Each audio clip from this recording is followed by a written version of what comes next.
Padre, gracias Señor te damos porque tú eres bueno con nosotros, porque nos permites estar aquí como iglesia. Gracias bendito Dios porque siempre nos ayudas, porque eres el que provee nuestro sustento, nuestro abrigo, nos soportas en todo lo que hacemos, nos das la fuerza, nos alimentas, nos levantas, nos das la vida. ¿Cómo no amarte? ¿Cómo no agradecerte? ¿Cómo no estar dispuestos a hacer tu voluntad, Señor? Por eso te pedimos que a través de tu palabra, por tu Santo Espíritu, nos guíes en este estudio, en esta predicación, y abre el entendimiento a tu iglesia. Y te pido que ayudes mi vida en medio de mi incapacidad.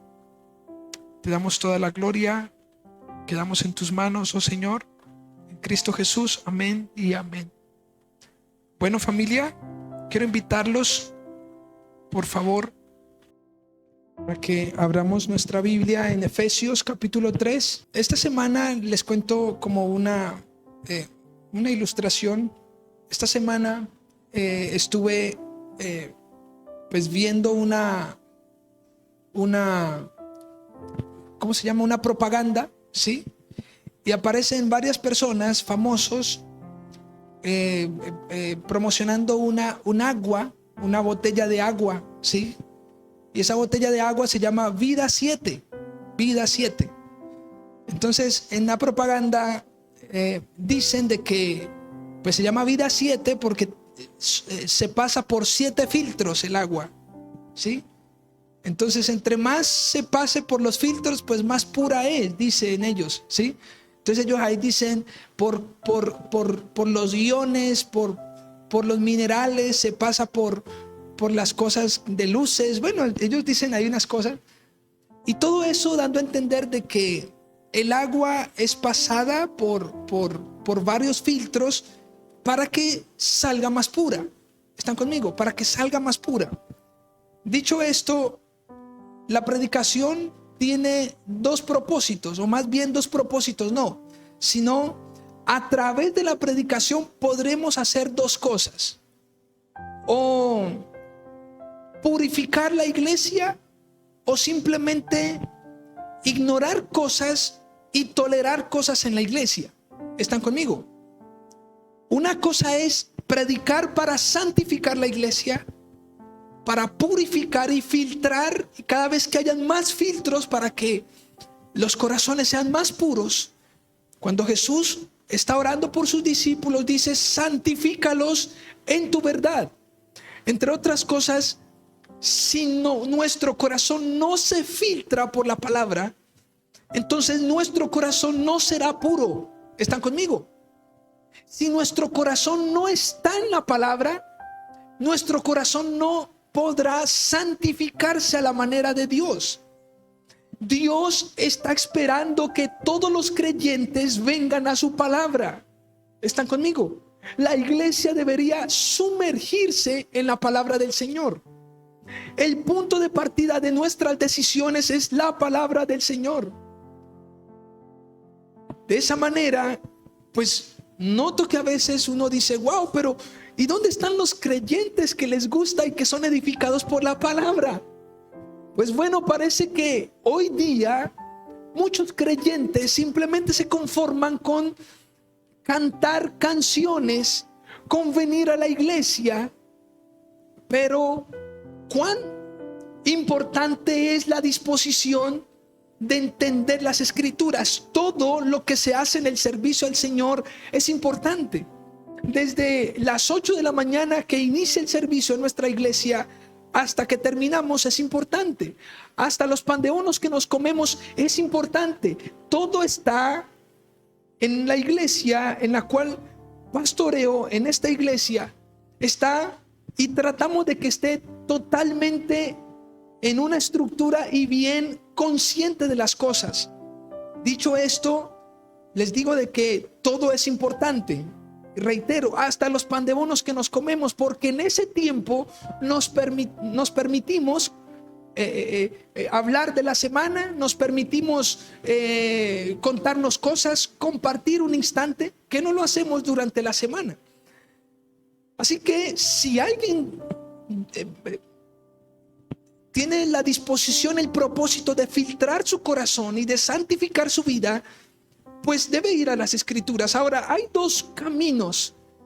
El Señor Jesucristo está en Juan capítulo 6, está con los judíos y Él viene mostrándoles unas maravillosas obras de Él. Multiplicó los panes y los peces. Y luego, todo el mundo lo está buscando. Lo están buscando en todas las barcas, en las orillas, en las playas, donde se nos metió el que nos dio de comer ayer. Y claro, por allá Jesús permitió que ellos lo encontraran. Y entonces Jesús les dice: ustedes trabajan por la comida que perece. Ustedes me buscan porque yo les di de comer. Pero quiero que se sienten un momento y escuchen lo que les voy a decir. Y empiezan ellos a escuchar al Señor Jesucristo. Y el Señor les dice: yo soy el pan que descendió del cielo.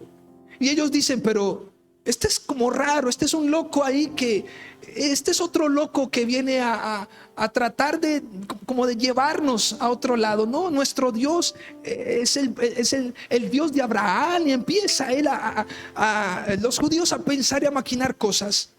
Pero es interesante, familia, porque cuando Jesús empieza a enseñar,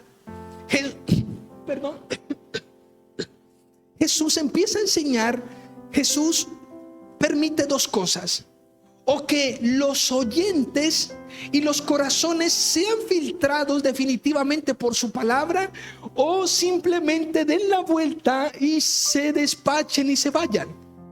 Tanto es así que el Señor Jesucristo a los judíos les dice: bueno, dice la Escritura, que muchos empezaron a irse cuando Él empezó a enseñar.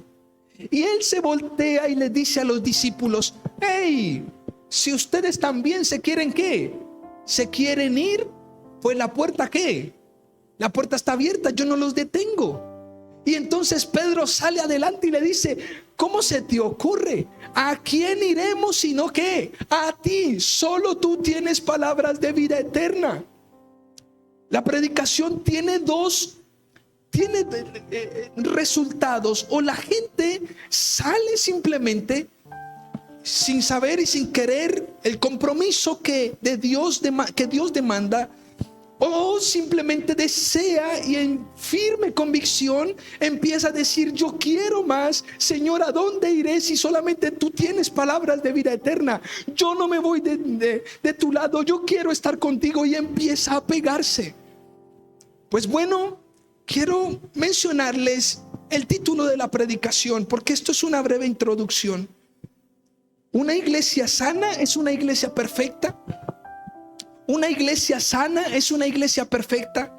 Durante el mes de noviembre voy a estar hablando, les mencioné acerca de la iglesia, y voy a estar en la carta que Pablo escribe a los Efesios. Y surge este tema: ¿una iglesia sana es una iglesia perfecta? Es una buena pregunta para responder, porque muchos dicen: ay, entonces ustedes son los perfectos. Pues no somos perfectos, pero sí sanos. ¿Están conmigo?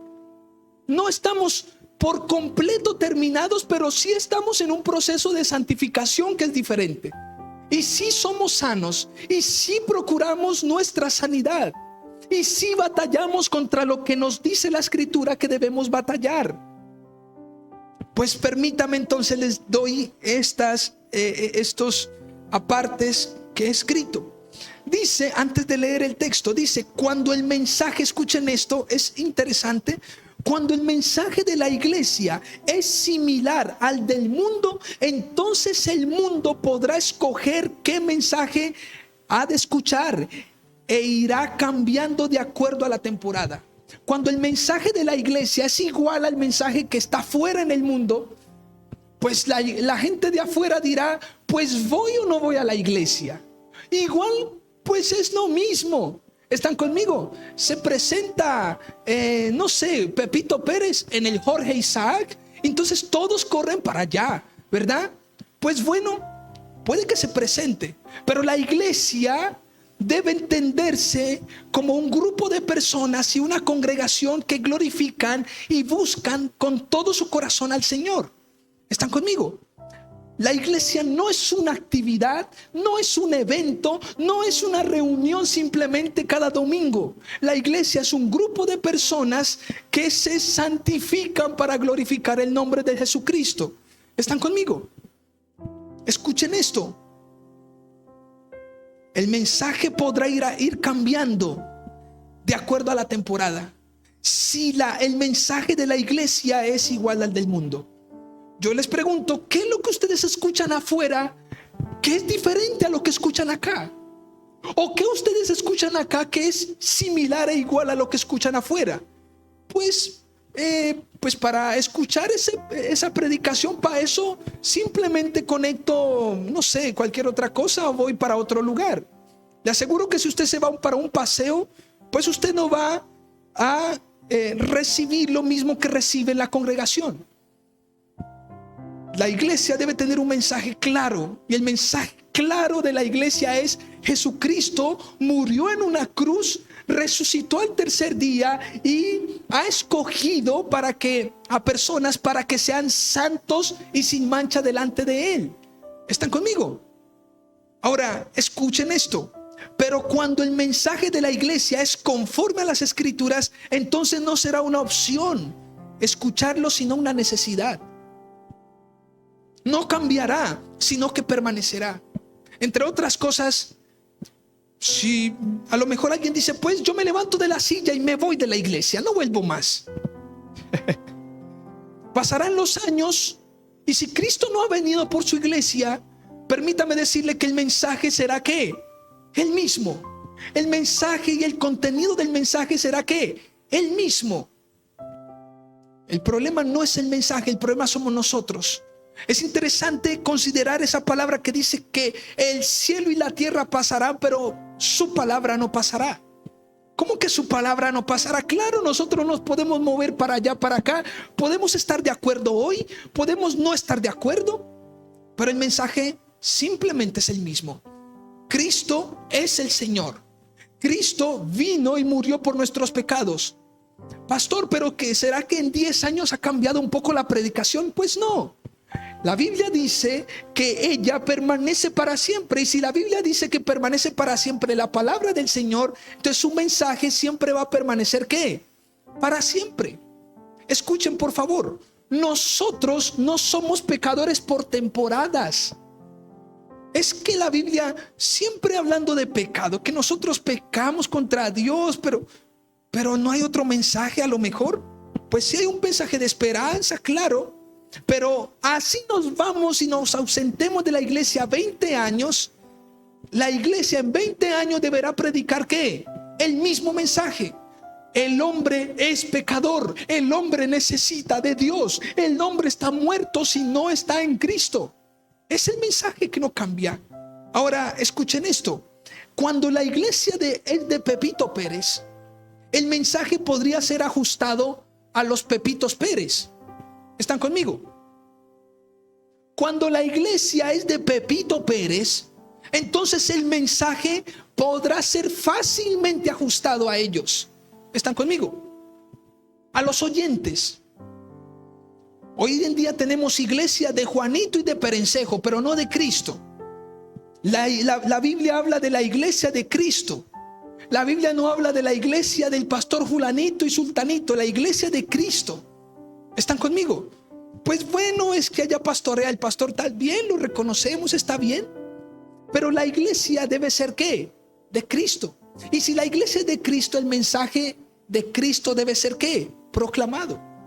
Porque si la iglesia en el título dice iglesia de Cristo, pero aquí el pastor viene y simplemente dice una cantidad de cosas menos lo que dice la escritura, la iglesia será de Cristo por el título o de Pepito Pérez que está predicando no la escritura sino otra cosa. ¿Están conmigo? Dice, cuando la iglesia es de Cristo, los oyentes deberán ajustarse a las escrituras. Cuando la iglesia es de Pepito Pérez, el mensaje se ajusta a los oyentes. Pero cuando la iglesia es de Cristo, los oyentes deben ajustarse ¿qué? A las escrituras. ¿Están conmigo? Ahora, si bien la iglesia es mucho más de lo que logramos concebir en nuestra mente, es un imperativo poder comprender tal privilegio y responsabilidad que tiene la iglesia. Escuchen esto. Esto espero que reflexionemos dónde estamos cada uno. Nos preguntamos entonces, ¿qué nos hace reunirnos con la iglesia o como iglesia? Ojo con eso. ¿Qué nos hace reunirnos con la iglesia o como iglesia? Y aquí voy a pisar callos. Es que espérame, quito para pisarlo más duro. ¿Sí?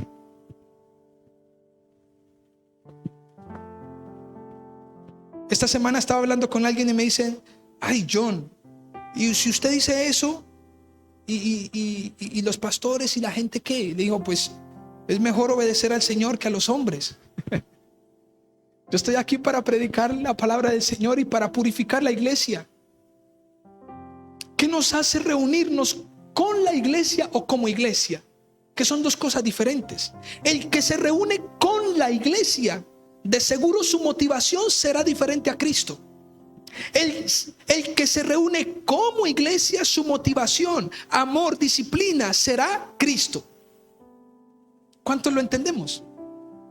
El que se reúne con la iglesia simplemente es, ok, estuve entre ellos, pero yo no soy de ellos.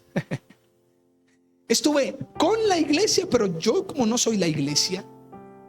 Cuando uno sabe que uno es la iglesia, cuando el mensaje de las escrituras está soportando mi vida, mi corazón, ¿está conmigo? Cuando yo me reúno como iglesia, entonces el centro de mi vida es Cristo. Cuando yo me reúno con la iglesia, voy por otra motivación, menos por quién, por Cristo. Así que me pregunto, ¿qué nos reúne? ¿Qué le reúne a usted? ¿Qué lo trae a usted a la iglesia? ¿Qué lo motiva a venir a la iglesia? ¿Quieres conocer de Cristo? Pues entonces metámonos en las escrituras. Alguno dirá, pero pastor, a lo mejor puede ser un poco más blandito porque yo vine por una necesidad. Le digo, sí, está bien, pero no nos podemos quedar con lo mismo.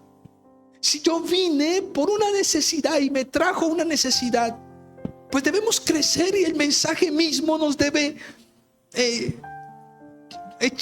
permitir echar raíces en nuestras vidas, porque mañana será otra situación. Y seguramente, como dice la palabra, las dificultades son temporales.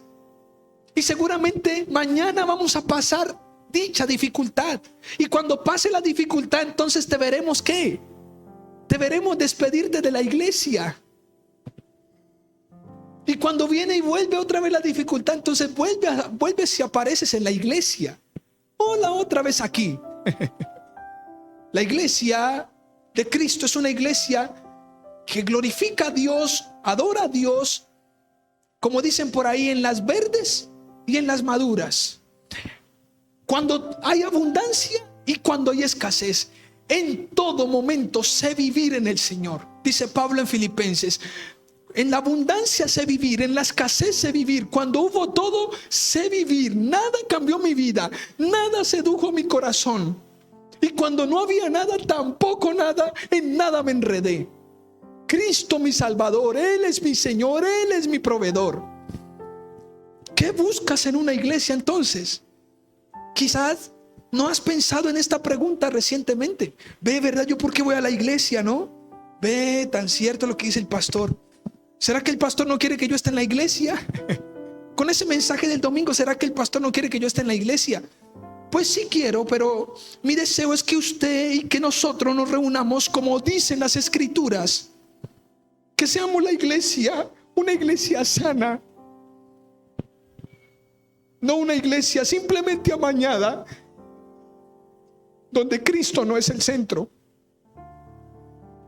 ¿De qué nos vale tener y reunirnos con la iglesia cuando Cristo no es nuestro centro? ¿Cómo saber nuevamente que Cristo es mi centro cuando los frutos hablan por mi vida? Cuando me comprometo con la iglesia. ¿Cómo que me comprometo? Claro. Esto lo están grabando, aquí no está en vivo todavía, pero esto lo vamos a sacar tal cual allá. Claro, Aquí se limpian ventiladores. Aquí se recogen las sillas. Aquí hay internet y se cayó. Por eso no tenemos internet. Aquí hay que llamar a Tigo. Aquí hay que llamar a... hay que hacer una cantidad de cosas. ¿Será que usted se podría comprometer con la iglesia de Cristo? ¿Usted cree que esta iglesia donde usted se congrega es de Cristo? Si usted lo cree, entonces ¿por qué no nos comprometemos con la iglesia? Si hay tanto por hacer. ¿Están conmigo?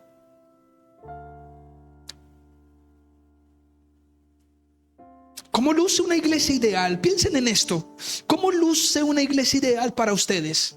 ¿Cómo sería una iglesia ideal? Buena música.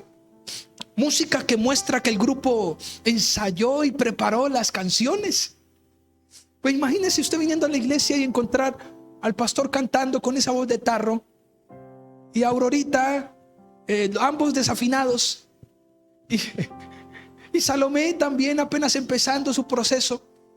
Novatos todos acá, y usted llega y dice: no, pero pues allá en la iglesia de allá pues hay como más música, ¿no? Y hay tambores y hay arpa, y hay una cosa loquísima esa iglesia. Hay humo, hay luces, hay de todo. Pues caminábamos para allá. Pues bueno, pues la verdad es que, reitero, si estamos en Cristo sabremos el lugar donde el Señor nos ha puesto. Yo conozco muchas personas que andan en las iglesias buscando simplemente atractivos para quedarse, donde me traten bien.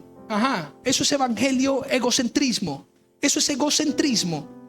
Porque estoy yendo a la iglesia para que a mí, que soy el rey, me traten bien, o que soy la princesa de Dios, entonces me traten bien, ¿verdad? Donde me llamen, donde el pastor sea de tiempo completo conmigo. En esa iglesia me quedo. Estás colocando la vara muy alta tú. Pero ¿acaso no te das cuenta que la Biblia coloca una vara más alta todavía, donde nos habla de que debemos negarnos a nosotros mismos, de que es mejor servir al Señor, que es mejor servir a la gente antes que a nosotros mismos? El apóstol Pablo dice que es mejor que nosotros estemos pendientes de los demás antes que de nosotros mismos. Pues pastor, a mí yo soy así y así seré. Y yo me tomo esta cerveza y así seré. ¿Y quién me va a cambiar? Pues bueno, pues yo no te puedo cambiar. Lo único puede ser las escrituras, la verdad. Si no te cambian las escrituras, creo que no va a cambiar nada. Lo que quiero decir, familia, es que en la iglesia no puede haber, no pueden haber como personas por ahí individuales. La iglesia es un cuerpo. ¿Están conmigo? En la iglesia, obviamente no, pues seremos conocidos por John Fred y por Jim y por, ¿verdad? Seremos conocidos. Pero la iglesia en voluntad debe ser ¿qué? Una. Debe ser un Señor, una sola fe, una motivación. ¿Cómo luce una iglesia ideal? No queremos guitarras ni batería porque hace mucho ruido, ¿no? La batería golpea muy duro. Entonces, si yo me hago cerca a la batería, eso, ¿sí? Entonces yo me hago para el otro lado. No, pero también ya cambiaron la batería. Este domingo que fue, ya cambiaron la batería para el otro lado y ya es como que me estuvieran echando de la iglesia. Hay gente que se toma todo a pecho, ¿sí? No, es que cambiaron la batería de aquí para allá, de aquí. Y yo me hacía justo en ese puesto. Y cambiaron la batería allí. Y qué ruido hace a mis oídos eso. Bueno, a veces queremos un coro de violinistas, ¿no? Y de guitarras. Y bueno, queremos el coro de la vida. O quizás si quieres guitarras o batería, algo contemporáneo o el día. Escuchamos la música la música de personajes muy famosos y músicos, Marcos Brunet, Miel San Marcos, Marcos Barrientos, y entonces las escuchamos en Spotify o las escuchamos en YouTube y decimos: wow, así mismo quiero que suene en la iglesia. Pero no, es que en la iglesia, pues ahí imagínense el pastor Aurora y hoy estaba Salomé allí, pues no. ¿Sí? ¿Qué buscamos en la iglesia? Me pregunto eso, familia. Quizás la música no es tan importante para otros. Otros dicen: no, yo voy por la predicación. Sí, fíjese que también adorar al Señor es importante. No, es que a lo mejor pues yo como que no me muevo mucho. Pues no te muevas, pero la iglesia creo que debe esperar el domingo. La iglesia debe esperar el domingo. Algunos dirían, a mí me gustan los sermones. A mí no me gustan los sermones tan duros, más blanditos. Me gustan bíblicos, pero que no sean aburridos. Me gustan que sean prácticos. Me gustan que el pastor no se enfade en la predicación, ¿sí? Que esté más bien como que no se saque el saco, ¿no? Porque yo sé que cuando se saca el saco, pues él ahí mismo empieza a decir cosas allí en el púlpito y pues no, yo me siento como ofendido un poco, ¿no? Buscamos a veces un erudito. Hay gente que se sienta en las bancas de la iglesia buscando un maestro, un erudito. Entonces pero buscan el maestro, pero no se enseñan ellos mismos. A otro a lo mejor que busca que sonríe o que cuente chistes. Es que el pastor de allá cuenta más chistes que el de acá. El pastor de allá cuenta mejores historias que el de acá, ¿sí? Quizás estamos buscando una iglesia donde la gente está en la misma etapa de la vida que yo estoy. Una iglesia donde hayan empresarios. Sí, claro, porque pues la predicación estará a la altura de nosotros, ¿no? Pues entonces vaya a una asociación de empresarios, ¿le parece? Donde todos sean empresarios y hablen el idioma de empresa. ¿Están conmigo? No, es que a lo mejor voy a ir solamente al culto de jóvenes. Hoy están los niños acá, las niñas más grandecitas, con un propósito. Y es que ellas empiecen a escuchar lo sólido de la escritura. Que empiecen a escuchar y a tolerar sentados cómo me comporto cuando se está recibiendo un sermón, una predicación. ¿Por qué una predicación? Porque en 1 Corintios capítulo 1 lo dice, que a Dios le plació que por la locura de la predicación muchos llegasen a conocer el bendito evangelio de la gracia de Jesucristo. ¿Y por qué no ponemos simplemente como videos en la iglesia y no predicamos? Porque a Dios le plació que por la locura de la predicación todos viniésemos al conocimiento de la bendita gracia del Señor Jesucristo. ¿Por qué las niñas? Porque ellas están más grandecitas. ¿Por qué los niños están atrás? Porque no están tan grandecitos. Ellas se saben comportar. Entonces le dije a mi esposa, una vez al mes vamos a permitir que las niñas estén adelante para que puedan soportar. Y hay gente que, como dice Sugel, el pastor Sugel Michelén decía, la iglesia hoy en día está mal acostumbrada, porque la iglesia hoy en día canta 1 hora de alabanza y no toleran 15 minutos de predicación, sino que empiezan a decir, vení, y a dormir en la iglesia. ¿Están conmigo? Y algunos dicen, no, pues pastor, pues haga una pausa activa. Haga una pausa activa, un ejercicio. Pues bueno, si usted está quedando dormido, pues simplemente párese, échese agua y vuelva a su silla. ¿Por qué otros están atentos? ¿Están conmigo? Otros están tomando apuntes. Escuche, enfatiza la iglesia en el evangelismo. Hay quienes me han preguntado, pastor, ¿y su iglesia cuántos miembros tiene? Y yo les digo, ¿y eso qué importa? ¿Qué importa eso? Hay un libro que decía, es mejor una gran iglesia que una iglesia grande. Y no estoy diciendo que las iglesias grandes no sean grandes iglesias. Hay iglesias grandes con unas estructuras muy sólidas y muy favorables, muy buenas.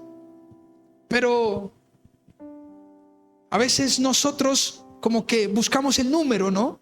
Una vez íbamos a proyectar una película aquí en la iglesia y una persona me dijo, ¿y cuántos miembros tiene su iglesia? Le dije, pues bueno, pues no la proyectemos entonces.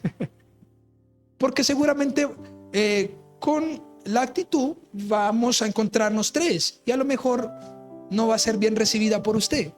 Cuando 3 estén viendo su película, porque era un productor, entonces cuando estén 3 viendo su película, pues vas a salir desilusionado. ¿Está conmigo?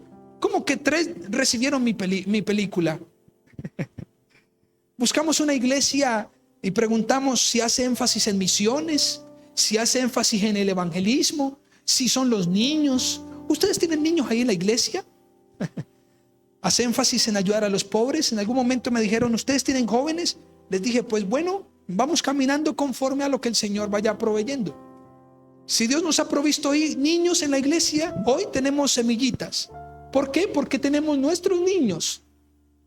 Si mañana son adultos y más jóvenes, pues proveeremos un espacio para ellos. Pero tampoco nos vamos a quemar las pestañas. Y más cuando no hay tantos obreros en la mies. ¿Están conmigo? ¿O qué tal las oportunidades? Dice, ¿qué estamos buscando realmente? Dígale que está a su lado, ¿usted qué está buscando? Métele un pellizco si está dormido. Dígale, ¿usted qué está buscando en la iglesia? ¿Podemos ayudar a las personas? Claro. ¿Podemos hacer amigos en la iglesia? Claro. ¿Podemos hacer, no sé, comer en la iglesia? Claro. Pero ese no debe ser ¿qué? La prioridad. No, pues yo voy a la iglesia porque allá, ve, allá dan pan de bono con buñuelos, siempre. Por eso voy. Porque no tengo para el desayuno y por eso voy. No, es que allá hay buenos amigos. Pues esa no debería ser la motivación. Aunque encontremos buenos amigos, no debería ser la motivación número uno. Buscamos un lugar acogedor, buscamos donde hayan personas apasionadas, auténticas, grandes, un lugar grande, íntimo, a la moda, emocionante. Pero ¿cuál debería ser la iglesia perfecta? Pregúntele que está a su lado, ¿existe la iglesia perfecta? Pregúntele a ver qué le dice. ¿Será que existe la iglesia perfecta? Perfecta no. ¿Sana? Sí. ¿Existe la iglesia perfecta? No. No hay ninguna iglesia sobre la faz de la tierra que sea perfecta. Pero sí hay iglesias sanas. Hay iglesias que no están enfermas.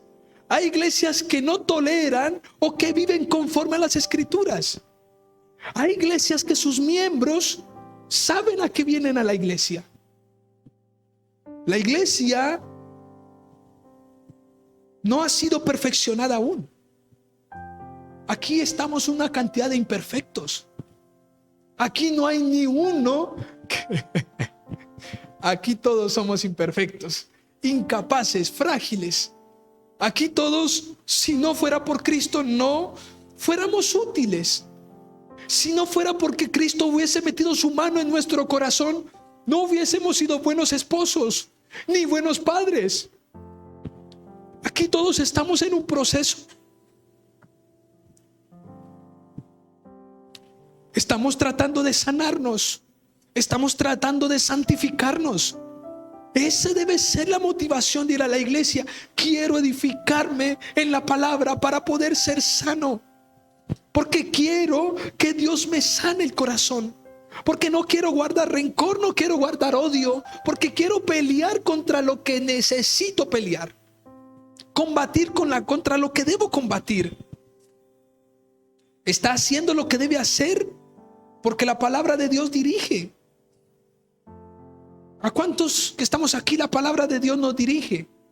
Amén. Pues entonces si nos dirige, pues vamos en un proceso. No somos perfectos. Mañana ¿qué día les decía a las personas? No pienses que, porque a lo mejor hoy Isaac tiene 5 años y hoy a lo mejor exhorto, reprendo, direcciono a Isaac como un niño de 5 años. Pero mañana Isaac va a tener ¿qué? 20 años. Y entonces los dolores de cabeza de hoy no serán los de mañana. O sea que voy a ser tentado cuando él tenga 20 años a responder también mal. Voy a ser tentado en mi matrimonio. No, que es que ya llevo 9 años, casi 10 años de casado. Entonces ya estamos ya tocando la cúspide de, no, ya, esto está perfecto. No, perfecto no. Cuando Daniela tenga 60 y yo tenga 61, vamos a ser tentados a pecar también. Y hasta que tengamos 80 vamos a ser tentados. Todo el tiempo hay que perfeccionarnos en la gracia del Señor, santificarnos. La diferencia entre cristianos y los que no son cristianos, escuchen esto, no es que los cristianos no pecan y los que no son cristianos sí lo hacen. Algunos dirán, ay, pero ustedes están jactanciosos. Ustedes se creen como que no pecan, ¿no? No, entienda algo, yo sí peco. Pero ahí hay una gran diferencia. Dice, la diferencia es el bando que tomamos en la batalla. Los cristianos toman el bando de Dios contra el pecado, mientras que los no cristianos toman el bando del pecado contra Dios. Es diferente. ¿Están conmigo? Una cosa es que yo esté al lado de Dios y diga, wow, Señor, yo no quiero pecar. Ahorita cantábamos diciendo, no quiero fallarte más, ayúdame Dios, ¿verdad? Y en mi debilidad fuerte seré. Pero los no cristianos pues simplemente arremeten contra Dios. En otras palabras, un cristiano pecará, pero se tornará a Dios arrepentido. La gran diferencia que vemos en David y otros personajes reyes en la Biblia es que cuando David pecó, inmediatamente se fue hacia Dios y le dijo, contra ti he pecado, perdóname, límpiame. Pero hay quienes simplemente no les importa nada. Esa es la gran diferencia. Ahora, un cristiano dirá, Señor, ayúdame a luchar contra el pecado. Dígale que está a su lado, ¿sabe cuál es el enemigo número uno suyo? Dígale, ¿cuál es el enemigo número uno suyo? ¿Sabe usted? Pues usted mismo. Usted mismo. No culpe a Satanás en primera instancia. Dice la palabra que Satanás tienta, pero nosotros tenemos concupiscencia. Y que cuando la concupiscencia nuestra se llega a la tentación, entonces se engendra el pecado. Da a luz el pecado. Entre otras cosas, ¿cuántos somos tentados aquí? Todo el tiempo. Tentados a los negocios, tentados a tantas cosas. Pero el pecado no es la tentación. El pecado es cuando desde nuestra concupiscencia, ¿qué? Somos atraídos por la tentación y pecamos. Ahora, pastor, es que yo estoy siendo tentado, entonces yo estoy pecando. No. Si usted está siendo tentado, eso no es pecado. Pecado es si usted accede a esa tentación. ¿Están conmigo? Ahora, una iglesia sana no es una iglesia perfecta y sin pecado. No lo sabe todo ni lo ha entendido todo. Ojo con eso. No es que nosotros somos los que más sabemos de Biblia. Todo lo entendemos. No. Una iglesia perfecta, una iglesia sana, no es una iglesia que lo entienda todo. Hay gente, cristianos sanos, pero van en su proceso de aprendizaje, ahí van en desarrollo, pero están dispuestos a aprender. Y cada vez más Dios les alumbra su entendimiento, porque son sanos. No lo sabe ni lo ha entendido todo. Más bien es una iglesia que continuamente se esfuerza por tomar el lado de Dios, contra los malos deseos y engaños del mundo, contra nuestra carne y el diablo. Es una iglesia que busca continuamente conformarse a la palabra de Dios. Una iglesia una iglesia sana, entonces, es una iglesia, es una congregación que refleja cada vez más el carácter de Dios como ha sido revelado en su palabra. ¿Están conmigo? Una iglesia sana, no perfecta, es una iglesia que refleja ¿qué? El carácter de Dios, como ha sido mostrado ¿qué? En su palabra. Muchos afuera dicen, yo creo en Jesús. La pregunta es, ¿de qué manera creen? Como dijo el sacerdote y el cura, como dijo el pastor, como enseñó el domingo. No. El punto de partida es, yo creo en Jesucristo como dicen ¿qué? Las escrituras. Dice en Juan capítulo 7 esto. Es que yo creo en Jesucristo. Tantas iglesias así. Hoy estamos en la ciudad, yo he conocido muchos cristianos así. Vea, hasta se parecen al pastor. Como oran, como reprenden, como como hacen como caminan, como todo, se lo aprenden al pastor. ¿Y por qué hace eso? Porque el pastor dijo. Pues no debería ser así. No, es que yo fui a la iglesia y el sacerdote dijo que esto. No aprendan tan solo. Por eso es tan necesario que el sacerdote o el pastor imite a Cristo. Para que entonces, si alguno fija sus ojos en el pastor, entonces sea un imitador a su vez de ¿quién? De Cristo. Pastores que dicen: ¿ustedes quieren tener este reloj? ¿No les da maripositas en el estómago? Este es de oro blanco y tiene muchas pepas, esmeraldas. ¿Quieren tener esto? ¿Quieren tener este? También es de puro oro. Pues entonces, pues vengan al frente. Metan su mano al bolsillo. ¿Sí? No, claro, el pastor dijo que eso es lo que dice el pastor, así tiene que ser. No, la iglesia de Cristo debe crecer en las escrituras. Debe creer lo que dicen las escrituras antes de creer lo que dice el pastor. ¿Están conmigo? Mire, familia, tanto mal a veces hemos aprendido. Yo me acuerdo que en mis tiempos se decía, a mí la pastora María Eugenia me decía: tienes que reprender al diablo, sujetarlo, atarlo y echarlo fuera, allá al abismo, y envíalo a los abismos. Entonces a veces uno nervioso iba allí y empezaba uno a orar. Y entonces uno empezaba a orar y uno reprendía, ¿no? Te echo fuera, te ato, no sé qué. Y entonces cuando uno iba ya, cuando ya terminaba la visita, que uno ya iba como a almorzar y eso, pues o en el carro así, entonces le decía: pendejo, no los mandaste al abismo. ¿Sí? Entonces, ¿sí? Como que tanto aprendemos de las personas que seguro es lo que me enseña la Biblia. Si eso me enseña la Biblia, así lo voy a hacer. Si no me lo enseña la Biblia, no puedo adoptar algo del hombre, porque nosotros debemos creer en lo que dicen las escrituras, no en lo que dicen los hombres. Y quiero ahora de esta manera entonces decirles esto, para terminar esta idea, ir al texto rápidamente. Dice: por tanto, un cristiano sabe que si él muriera esta noche y se presentara delante de Dios, y si Dios dijera: ¿por qué debo dejarte entrar en mi presencia? El cristiano diría: la verdad, tú no me deberías dejar entrar. Yo he pecado y tengo una deuda contigo que no puedo pagar. Pero él no se detendría ahí.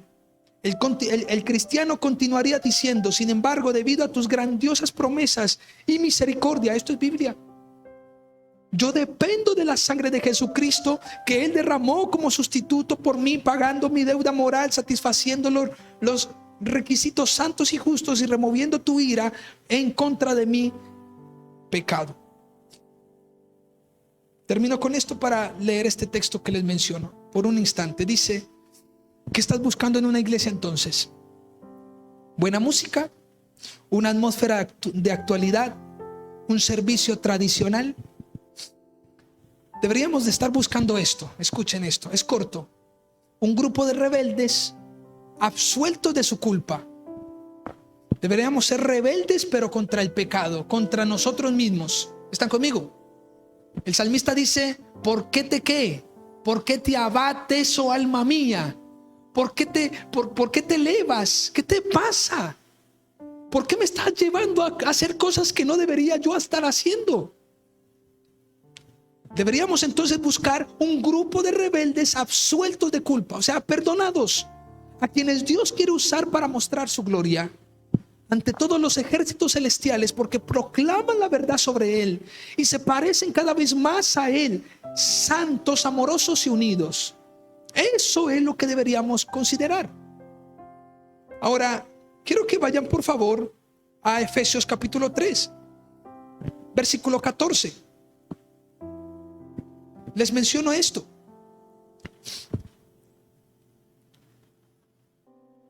Pablo, antes de leer, Pablo da a conocer dos oraciones cuando escribe la carta a los Efesios. Y esta es la segunda vez que Pablo le da a conocer a la iglesia su deseo por la misma. Escuche lo que dice, versículo 14, dice: por esta causa doblo mis rodillas ante el Padre de nuestro Señor Jesucristo, de quien toma nombre toda la familia en los cielos y en la tierra. Hermosísimo. Para que os dé, conforme a la riqueza de su gloria, el ser fortalecidos con poder en el hombre interior por su espíritu. Ahora lo explico. Para que habite Cristo por la fe en vuestros corazones, a fin de que arraigaos y cimentados en amor, seáis ¿qué? Plenamente capaces de comprender con todos los santos cuál sea la anchura, la longitud, la profundidad y la altura, y de conocer el amor de Cristo, que excede a todo conocimiento, para que seáis llenos de toda la plenitud de Dios. Y aquel que es poderoso para hacer todas las cosas mucho más abundante de lo que pedimos o entendemos, según el poder que actúa en nosotros, a él sea la gloria en la iglesia, en Cristo Jesús, por todas las edades, por los siglos de los siglos. Amén. Este texto, permítame, doy 5 cosas y ya terminamos. Este texto lo escribe el apóstol Pablo. Pablo primero está hablando, le dice en el capítulo 1 a la iglesia un deseo que él tenía acerca de la iglesia. Y le dice: cada vez que yo me acuerdo de ustedes en mis oraciones, no ceso de orar por ustedes. Y como si la iglesia le estuviera preguntando: bueno, ¿y qué estás orando por nosotros? Que no nos falte la comida, ¿verdad? Espero que estés orando por eso, Pablo. Pastor, espero que estés orando para que Dios me sane. Pues bueno, más que eso. Pastor, espero que estés orando por mi negocio, ¿no? Yo veré. Pues el apóstol Pablo le dice: pues más que eso. Yo estoy orando por ustedes para que Dios les abra ¿qué? El entendimiento, les abra la cabeza y les permita comprender el misterio de Cristo, y entonces sus corazones se afirmen en el Señor. ¿Están conmigo? El deseo de Pablo no era que les faltara algún alimento en la alacena de su casa. No era un temor para Pablo. Pablo no decía: bueno, pues Timoteo, pues yo voy a orar para que nunca te falte allí la comida en tu casa, ¿viste? Nunca te va a faltar. Yo voy a orar por eso. Y tampoco es que te falte el empleo. No, Pablo estaba orando, era ¿por qué? Por algo más glorioso que eso. Para nosotros la gloria es tener empleo, tener la empresa, tener esto, tener todo en orden, ¿no? Para Dios no es tan glorioso eso. El Señor dice: ¿de qué te vale ganar el mundo y perder tu alma? ¿De qué te vale tener graneros llenos de tantas cosas y perder tu alma? Para Pablo, cuando aconseja a Timoteo, cuando aconseja a la iglesia en Tesalónica, en Efesios, a los filipenses, Pablo les está expresando algo y les dice: yo quiero que ustedes conozcan lo que yo he conocido, lo que el Señor a mí me ha revelado. Yo quiero que ustedes también lo entiendan y lo amen y se postren delante de Él y lo adoren. ¿Están conmigo? Ahora, quiero entonces decir 5 aspectos últimos de lo que es una iglesia sana. 5 cosas, según este texto, de lo que es una iglesia sana. No una iglesia perfecta, sino una iglesia sana. Número 1, una iglesia sana cae rendida ante Él y adora al Padre de nuestro Señor Jesucristo. Cuando entiende las Escrituras, cuando entiende este misterio revelado. Entre otras cosas, cuando un cristiano, cuando una iglesia entiende el plan de Dios, o un cristiano, cuando entiende el plan de Dios no le queda de otra sino que caer ¿qué? Caer postrado y decir: oh bendito Dios, gracias por salvarme, porque yo era esto, y porque estaba perdido, estaba muerto, pero por tu gracia me salvaste, me diste vida. Cantamos con los niños: me diste vida, cambiaste el llanto en alegría, le diste luz a mi vida. Cuando yo entiendo de dónde el Señor me sacó, dónde estaba yo, realmente yo qué soy sin el Señor. Entonces, número uno, caeríamos ¿qué? Rendidos, postrados.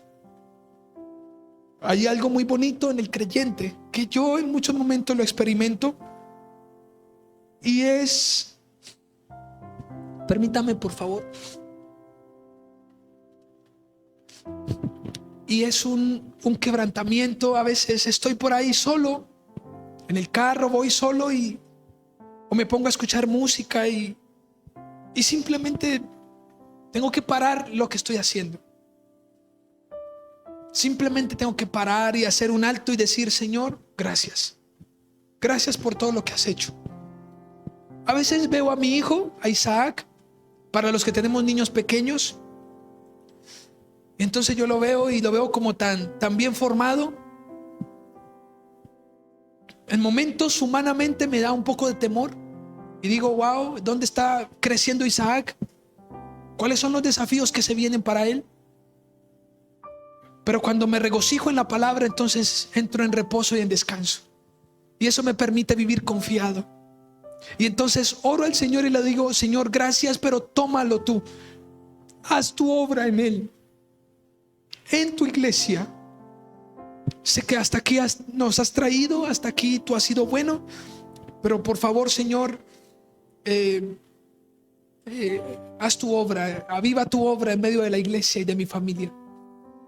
Si usted revisa en el versículo 14 de ese texto, dice: por esta causa doblo mis rodillas ante el Padre de nuestro Señor Jesucristo.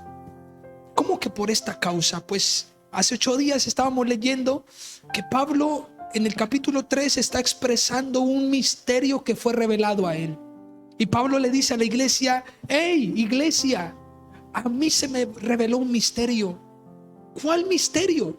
Pues lo hemos estudiado, que Dios hizo un solo pueblo, trajo a judíos, trajo a gentiles y los unió por la fe en Jesucristo, y ahora ese pueblo se llama ¿cómo? Iglesia. Cuando Pablo entendió esto, dijo: wow, o sea que todos por la fe podemos llegar a ti y poder confesar que tú eres nuestro Padre. Claro que sí. Aún los pobres, los negros, los blancos, los gordos, los bajitos, los adinerados, los que no tienen, los buenos, todos, si creemos en Jesucristo, podemos ¿qué? Entrar a la única institución que Él ha formado en el nuevo pacto, que es la iglesia. Número 2, cuando una iglesia es sana, no solamente cuando cae rendida ante Él, sino cuando comprende que solo en Jesucristo somos familia, tanto lo que está en los cielos como en lo que está en la tierra. Es interesante porque el versículo 15 de Efesios dice: de quien toma nombre toda familia en los cielos y en la tierra. Es hermoso. Están hablando del Señor Jesucristo, y Pablo está diciendo: no somos, escuchen esto, no somos familia si no estamos en Cristo. Una persona esta semana me dice: yo no sé qué es lo que pasa, que hablan que si todos, yo una vez le dije al pastor, decía esa persona, que por qué no hablaba de los venezolanos como hermanos, porque nosotros somos compatriotas, y venezolanos y colombianos y hasta los ecuatorianos, todos somos latinos y todos somos hermanos en Cristo. Le dije: solo en Cristo. No pretenda que simplemente la tierra nos haga hermanos, ni el gobierno nos hace hermanos. ni el compartir una herencia nos hace ¿qué? Hermanos. Si usted es mi hermano, es porque usted está ¿en qué? En Cristo. Entonces, si usted no está en Cristo, usted no es ¿qué? Es que todos son hijos de Dios, no se equivoque. En Juan capítulo 1 versículo 12 dice que a los que creen en Jesucristo Dios les dio la potestad, es decir, el derecho, la patria potestad, la garantía, la oportunidad, les dio el derecho de ser sus hijos, los que creen en Jesucristo. Así que todo aquel que cree en Cristo es ¿qué? Es mi hermano. Pero el que no cree en Cristo es hijo del otro. Y uno dirá, pero uy, pastor, pero ¿cómo que el hijo del otro? Sí, porque como dicen por ahí, blanco es y gallina lo pone. Sí, el que no es con el Señor es contra el Señor. O somos amigos de Dios o somos enemigos de Dios. Pare de contar, dicen por ahí. Así que somos familia si estamos ¿qué? En Cristo. Somos familia si estamos en Cristo. ¿Quieres ser adoptado en la familia? Bueno, cree en el mensaje del Evangelio. ¿Quieres ser tratado como hijo? Cree en el Señor Jesucristo. Es que ustedes como familia son tan chéveres. Y ahí es donde entra la iglesia. Porque la iglesia, si es una familia, deben soportarse unos a otros, amarse unos a otros, deben mostrarle al mundo que acá unos a otros se soportan, se estimulan para congregarse, se ayudan ellos, porque son una familia, son la iglesia de Cristo. ¿Están conmigo? Número 3, un tercer aspecto, son 5. Un tercer aspecto de una iglesia sana es que ruega a Dios por sus riquezas. Y uno dirá, uy, aquí viene lo bueno, ¿no? Ruega a Dios por las riquezas. Sí, claro, queremos plata, Señor. Queremos dinero. Pues el texto no está hablando de eso. En Efesios 3:16, mire lo que dice. El apóstol Pablo dice, yo doblo mi rodilla por ustedes, versículo 16, para que os dé, o sea, Él les dé conforme a las riquezas de ¿qué? De su gloria. El ser fortalecidos con poder en el hombre interior por su espíritu. Esto es interesantísimo. Porque a veces nosotros decimos, Señor, el pastor nos dijo que rogáramos por tus riquezas. Tú eres un Dios rico. Mire, familia, cuando buscamos el reino del Señor y su justicia, las añadiduras van allí. Todo lo demás ¿qué? De ser añadido. Hay gente que busca muchas añadiduras y se entienden del que añade. Buscan la añadidura y se enamoran de la añadidura, se preocupan por la añadidura, cuando el Señor dice no. Es decir, vayan al efecto, no a la causa. Vengan a mí. El que vive en Cristo vive siempre confiado. Como dice por allí el texto, joven fui y he envejecido y no he visto justo desamparado, ni su descendencia que mendigue pan. Hasta el día de hoy, en mi caso, nunca me ha faltado nada, ni a mi familia. Y por eso doy gracias a Dios.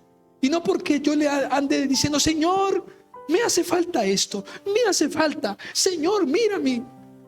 Todo el tiempo confiado. Alguna vez nos acabamos de casar.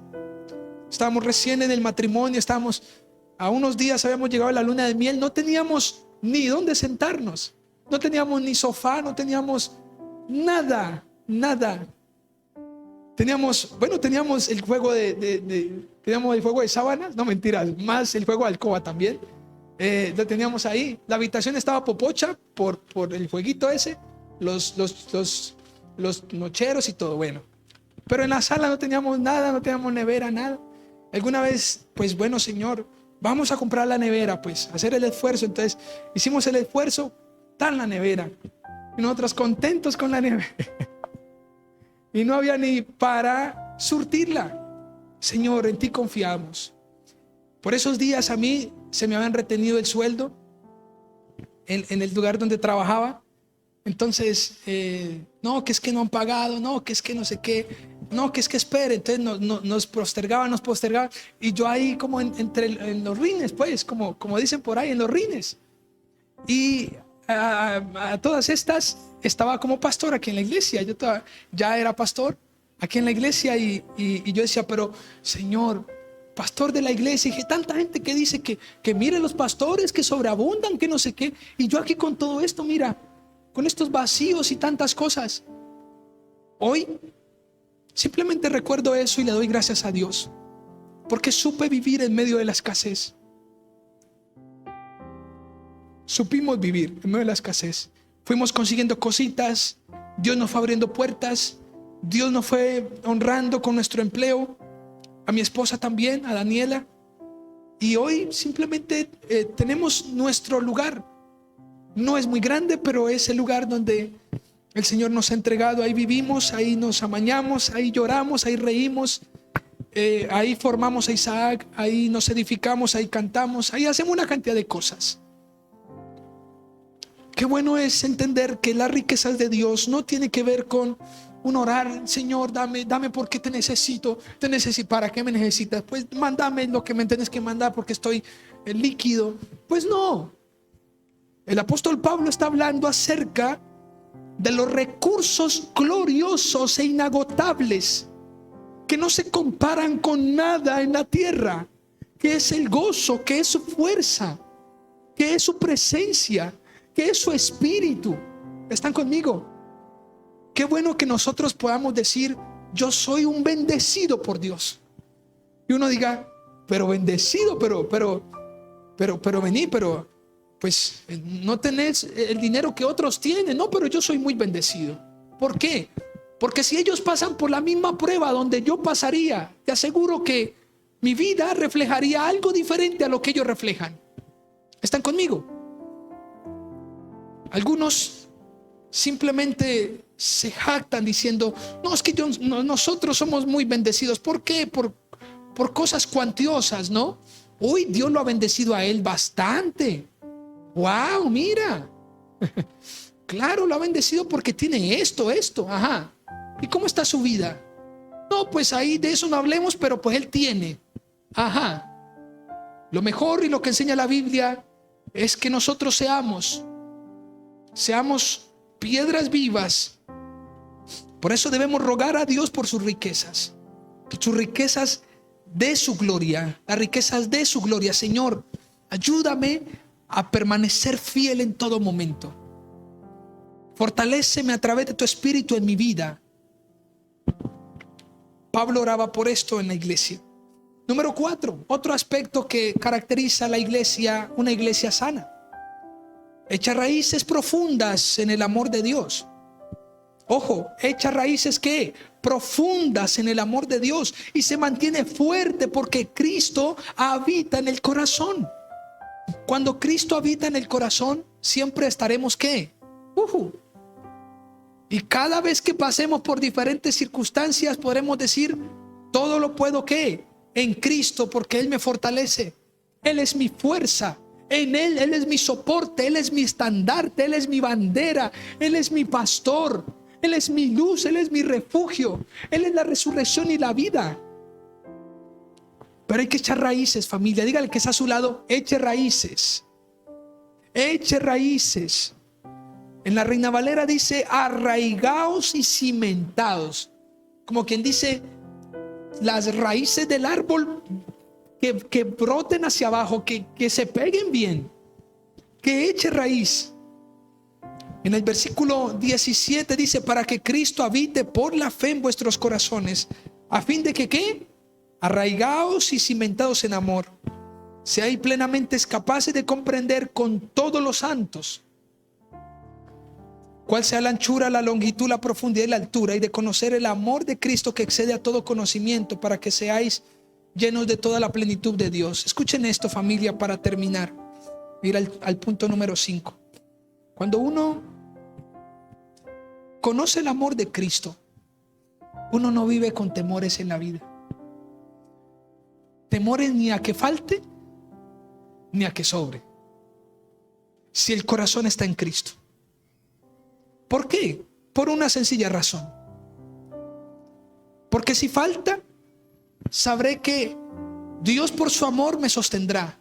Si por su amor Él me buscó a mí para salvarme en semejante oscuridad, ¿cómo ahora me va a dejar solo? ¿Acaso es un mal padre? ¿Acaso son los padres irresponsables que conocemos hoy en día? Dios es un buen padre, familia. Es un padre por excelencia. Y para Él podemos decir: Padre nuestro que estás en el cielo, santificado sea tu nombre. Adoremos al Señor.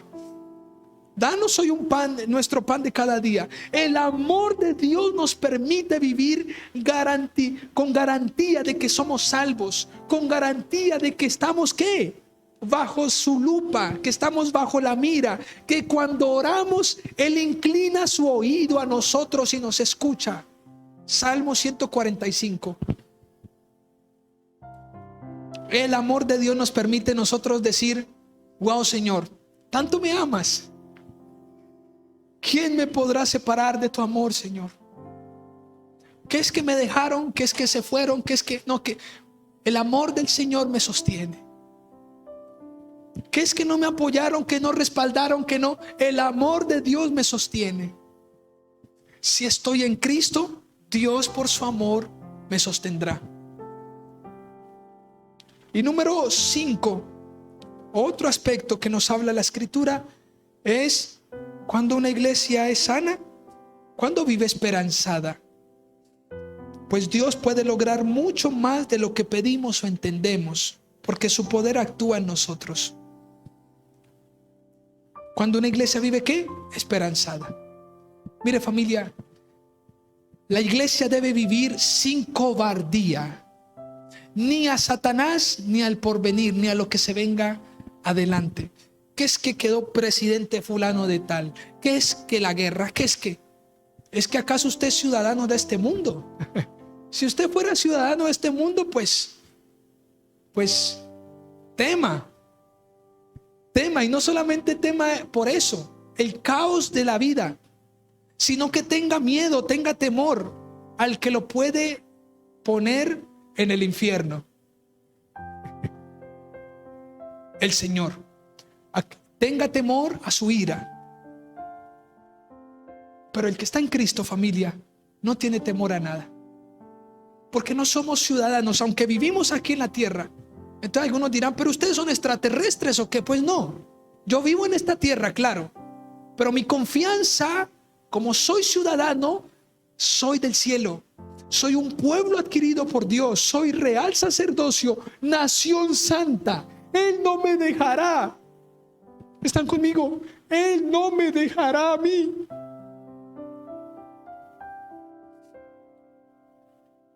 Ni a mí ni a ninguno que está en Cristo. Todo el que está en Cristo, Dios lo guardará, familia. Dios lo guardará. Que estoy pasando por esto, que por lo otro, que no se preocupe.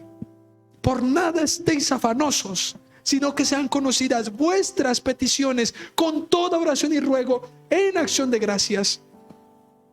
El que está en Cristo deberá vivir esperanzado, familia.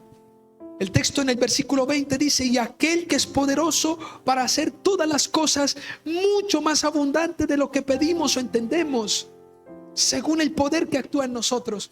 A veces uno dice: ¿pero cómo logré esto? Pues no sé, es el poder de Dios que actúa en mí. ¿Cómo he logrado soportar tanto? Es el poder de Dios en ti. A Él sea la gloria, Pablo termina diciendo, en la iglesia en Cristo Jesús, por todas las edades, por los siglos de los siglos. Amén. Bueno, familia, pongámonos sobre nuestros pies y vamos a terminar orando al Señor, dándole gracias